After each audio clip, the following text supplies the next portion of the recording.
YouTubers, welcome back to my channel. I hope you guys are doing good and are still safe in these conditions of COVID-19. I hope you guys are still keeping safe and using your masks, sanitizing, and just doing all the rules that they've set for us to be safe. Listen, I would like to appreciate all of you for the last video that we uploaded. It was great. There was great feedback and just engagement from you guys. Thank you so much. I appreciate that so much. And I see that most of you all loved my guest, and as a result I was requested to bring him back, and now he's right here with me. Welcome, honey. Please come. Hello everyone, thank you very much. I'm glad to be here. How are you doing? I'm doing well. And yourself? I'm good. Thank you. As always.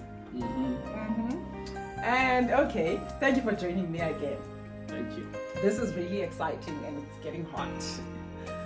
Okay, so today we're going to be dealing with our part 2 as promised. And as you remember, we ended at a stage whereby I said yes. I gave him an answer after 2 full weeks. And so honey, I said yes, finally. How did that feel? I felt overwhelmed. Very excited. If I may say. Very excited. Did you expect that kind of answer? To be innocent about it, yes. You expected a yes? Yes, I expected a yes. You see, I always go for one. Was it that obvious? No, it was not obvious, definitely. As I said last time, that it literally sent me in total oblivion. You see, you couldn't show that you're going to say yes, but deep down, I expected the answer to be yes. Just because you believe in yourself so much. We'll see. All right. So today we're gonna be taking it from there. That after I said yes, we started dating. Basically, what we generally know as Christian dating, or in other terms, courtship. It's called courtship. So we started doing that, and we reported to our pastor that all right, we have started dating, or you took the answer to him that I said yes. Yes. And then we were given permission to start dating officially. So now that's my number 2. After that, we started officially dating. So how did it feel to finally be dating? Because I understand you served the Lord for like how many years? Since 1997. That's 9 years. Single and satisfied. Single and satisfied, definitely. So now how did it feel to finally be dating?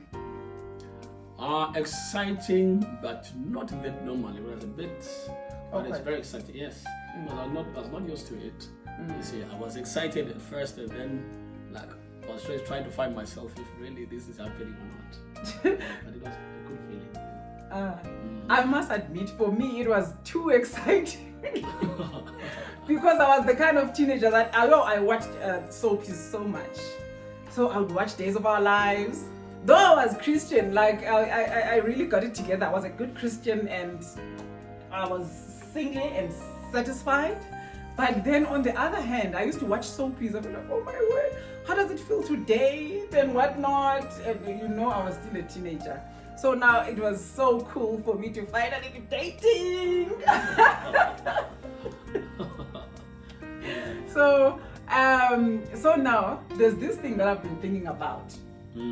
That I've observed in our relationship and in others, that as a Christian, normally we don't date. If you're a Christian and you date, okay, it depends on the church, but obviously for most of our churches we don't date until you are going to get married, of course, and then you start doing Christian dating.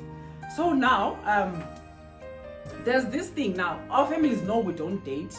Our friends know we don't date. The society knows we don't date. So now, when we start doing Christian dating, obviously the pastor and the leadership know. And then now, okay, you get introduced at church. And then suddenly, everyone knows your story. Everyone wants to control. They tell you do's and don'ts. Is that not the pastor's duty to control the Christian relationship? Like the couple in total? Yeah, you know what? In church, I think people, out of love, they start to feel like they are entitled to tell you how you should go about with your things. Also, you say out of love. I think mostly they just do it out of love, and then it gets out of hand. But in truth, it is the responsibility of that certain pastor to make sure that he tells you what to do and tells what you don't do, because people should trust the leadership of their churches. But I think you're that cool about it because you're a guy, and mostly they don't come to you. They come to us. They come to us, and suddenly everyone started coming to me, telling me, no, there should be a gap between you guys. You shouldn't go. Like our apostle didn't tell us to go with the third person or anything like that. And then people were like, you shouldn't go together. There should always be a third person. There should be a gap between you guys. You shouldn't hold hands. You shouldn't do this and that. Do you remember? Did they do that? No, some people can just cross the line. You see, just those few individuals, they cross the line, then you will just have to tell them, no, back off a bit. Yeah. Because even at home, at home, my cousin will laugh when she's hearing this story. On the day when you went to propose me, they were never used to me like going out with guys. Do you understand? Yeah. And then now, for that particular day, in fact, I would go out with my friends, and then no one would ask me stuff. I would go out to church. I would go to restaurants and whatnot. But then now this time, they were like, "Where are you?" Calls kept on coming. "Where are you?" And they kept on pestering her. "Where is Tuma? Where is Tuma? What's happening?" And then I'm sure they were feeling what's happening, what you were going to do. And then I was so irritated that why are they into my case like this? And then they kept on asking even afterwards, what's happening with you? You've changed. No. They get so comfortable with us not doing stuff, not dating, to an extent that they forget that we are human beings. One day or somehow this will happen. Do you understand? Yeah. This will happen. You will date, and you will get into a relationship. You will get married. You will do this and that. They get so comfortable and they say, "No, you can't do this. You can't do this." Yeah, that is what I said. Firstly, you see, people that love you, they have that entitlement to tell you what is expected of you and what not, especially when it comes to dating and having a relationship. Then there are certain individuals that they have a very wrong perception of you, and then maybe they just want to destroy your relationship or whatever. Yeah. You see that, but it's just natural for such people that love you, to start now trying to be in your case and forget that you're still an individual, and then you have to do your own stuff. Exactly. And then the fact that you old. And you old, yes. And the fact that they know you as that kind of person is because of this Jesus. Do you understand? Like, I stayed for like years, even myself, even though I got saved at a very young age, but I stayed without dating, without doing anything. Did they think that was my decision? That was because of Jesus. Definitely. So now, what happened to this Jesus? Why can't they trust the same Jesus that has kept me all these years? That the same Jesus will still sustain me until I say I do. Human weakness, that's what I can say. It's human weakness, because really, you've been this good because of Jesus and all that, and then they feel now that maybe you're getting out of line, and it's their power to control you. It's their power to control you, whereas they did nothing. Like, I could have dated, I could have been wild, honestly. And then there's society on the other hand. Say, why is she going around with guys? As if it's guys, whereas it's just your beloved. It's just this one person. They're just not used to you dating. Do you understand? And unfortunately, it's not gonna be on Sunday times that you're now dating. You now have a beloved. Do you understand? So now it's the church business. It's only the leadership and the pastors that will know up until it's announced at church. Yeah. So what I want us to also touch today is the do's and don'ts of Christian dating. Obviously, because we have all the authority to do that. We are pastors. This is Reverend, and I'm Lady Rev. So now, at least we do have authority. I jotted some stuff down so that I can remember. I'm going to be doing the do's, and he's going to be doing the don'ts, because he's the tough one. Mercy. Okay, what we normally advise our couples that are going to get married is that number one, you need to create a bond with the person. Christian dating is not just something and not do anything, because you're starting a new journey altogether. It's not like you're going to call each other Mzalanwam in this one, because you're starting something serious. Marriage is serious, and most of the time we don't take it that serious. We always leave it to spirituality. We leave everything to the Spirit, as if the Holy Spirit is going to teach you to love your wife. Like, obviously he does, but then he won't make you do stuff. Like, you need to learn yourself to create a bond. Responsibility. Exactly. Being helped by him, of course. And secondly, you need to build each other in all spheres. You need to make sure that you build each other. You build your beloved. You build the girl and the guy. I don't know how to say boyfriend, man. What term can I use? Beloved is fine. Beloved is good. Yeah. So now, number 3, you need to show interest in each other's career choice, family background, social life. Like, you need to know their friends. You need to know their family, the good and bad. You also do need to show interest in the spouses or in the beloved's spirituality. You need to know when they got saved, how their relationship with Jesus is, and how much they pray, how much they love the Lord, and whatnot, and even groom each other in those areas as well. And number 4, you need to relax, man. Go out. You need to start going out. Go out for coffee, go out for lunch and whatnot. Of course, within boundaries. Definitely. Yeah. And number 5, the relationship this is NB. The relationship must be known by the presiding bishop, apostle, reverend, pastor, or whoever that you are under spiritually. It must be known. It must be registered. Otherwise, that thing, because it won't be protected if you're just doing your own thing and knowing that you will just report when you are going to go to the bride's family or whatnot. That's not right. It must be registered from the start. All right. I'll give Hasbay to do the don'ts. Thank you very much. Okay, I'll go. Well, they say that I'm tough, but I'm not. She is tough. I'm just a cool guy. I'm not. She's very tough. All right. The very first thing that is very important, if you start a relationship, don't be physical. Please don't just be physical, meaning which don't engage into sexual intercourse. That's what we put just first place is you get into a relationship. Please do not be physical, because if you start being physical, you will miss all the components of the relationship. And then because of that, then you set your relationship on fire.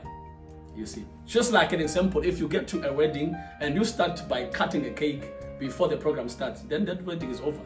Exactly. Yeah, because the cake is cut, at the end. At the end. It's the last part of the program. It's the last part of the program. Then if you start by cutting the cake, nobody wants to sit and listen to all the speeches and all the beautiful components that are supposed to be coming. Therefore, we suggest that you just get out of it. Don't be too physical as you start, because it will harm your relationship. And then number 2, you need not to take each other for granted, because that's what happens when people get you too close. They begin to be very familiar with each other, and then they fall in the temptation of taking each other for granted, and that messes up the whole thing. You need to keep on respecting each other, because you love one another. Okay. Then number 3, don't bully each other. Yeah, please just don't bully each other, because some people, they think that they have authority now to push their spouse to the bounds, and that messes up the relationship. And then who wants to marry a bully? No one. Nobody wants to marry a bully. I don't. Yeah, me either. I don't want to marry a bully. Please, because that now we are in a relationship, that should not be give you audacity to bully your partner. Continue to respect your partner, and that will help you. All right. Number 4, please do not prolong conflicts, because all relationships have conflicts. We call them cat fights.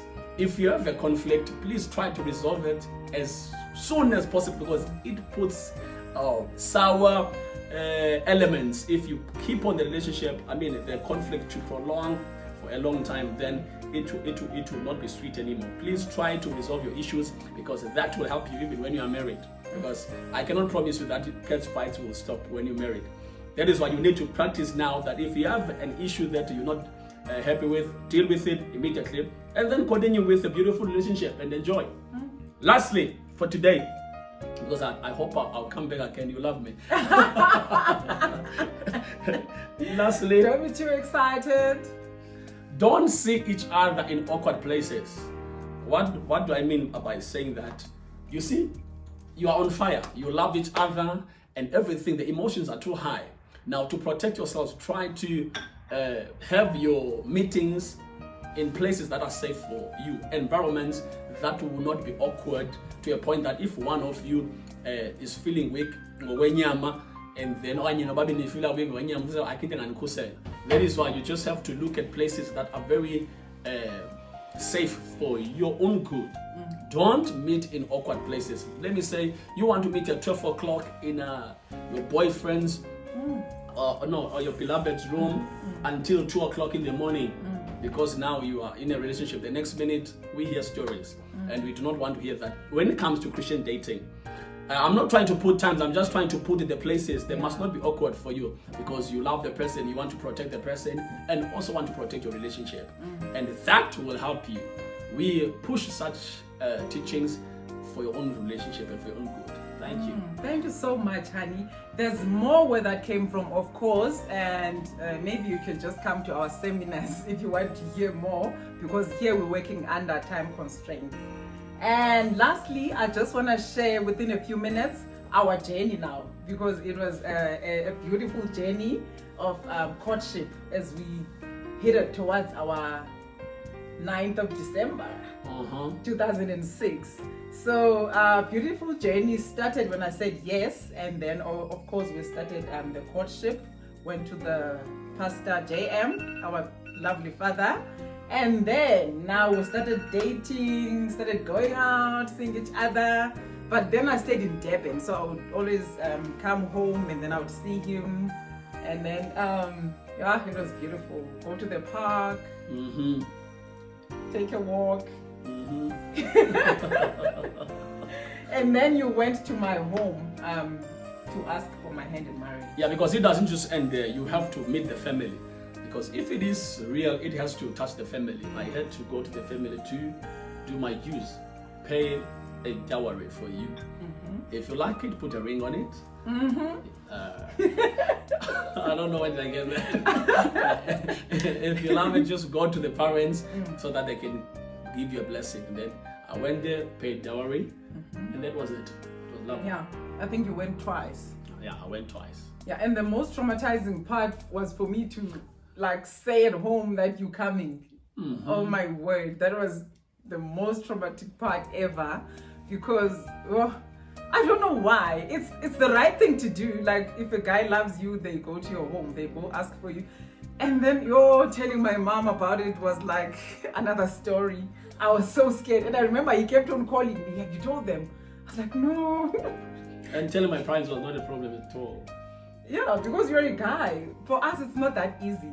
And then maybe it's very tradition. Yeah, it's not normal. I don't understand why. So now I finally said it.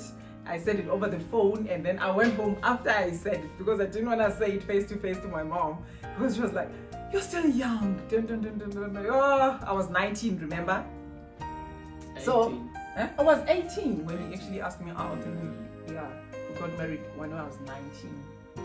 So now it was a beautiful journey in 2008. 2006. 2006. Yeah, because you went to my home in March. We're not good with these dates and all that. You went to my home in March. Yes. And then you came back in June, July. June, July, yes. Yes, and then they gave you a date. They permitted us to finally get married, and we started preparing for the wedding, bought rings, bought dresses. And to tell you a secret, he was more excited about the wedding more than me. He had his hairstyles, he had his designer clothes. Tell us about that. Yeah, no. When I do something, if I have to do it, I have to go big. You see, and then the lady seated here gave me all the authority to do it. Yeah. I prepared everything of the bridesmaid and all that. No, not The, what not was the it? bridesmaids. The decorations. Yes, the I did the decor. decorations, the cars. Uh-huh. What else? You did the program. I did the program all by myself. And then I just took care of me. Yeah, she just came. She just came. Like my hair, my dress, my bridesmaids. Oh my word, I'm so embarrassed to even talk about makeup. Did I do makeup? Like, what was happening in 2006? Like, I don't know. I think I just put on powder or something. But like, that's so traumatic. That's why I need like a very serious. But you looked very good. I know. You're beautiful. Yeah, maybe it was then. And that time I was not into makeups. That was special for me. His suit. Let's talk about his suit. I was so shocked. He kept on telling me that he's got his own designer who's gonna design his suit and whatnot. He saw it in America. Yes, I love Americans that day. The dude came all white with a coat that is this long, and there was a part that got removed at a certain stage. And Yeah. who was your designer? Some guy from Ghana. Uh-huh. Yeah, he was a very good designer because in those days. Wow. He did a perfect job. Yes. And the hairstylist? And the hairstylist was Lulu's hair salon. He basically was like an American. Yeah. Yeah, but then it was such an exciting journey. He would come to Durban and would go look for stuff and obviously get to have our time together and things like that.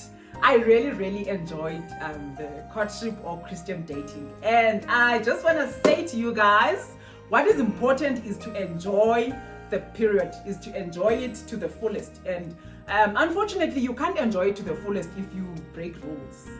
That's what I must say. Play within the parameters and enjoy. Yeah. Please enjoy. It's beautiful. Because you're young.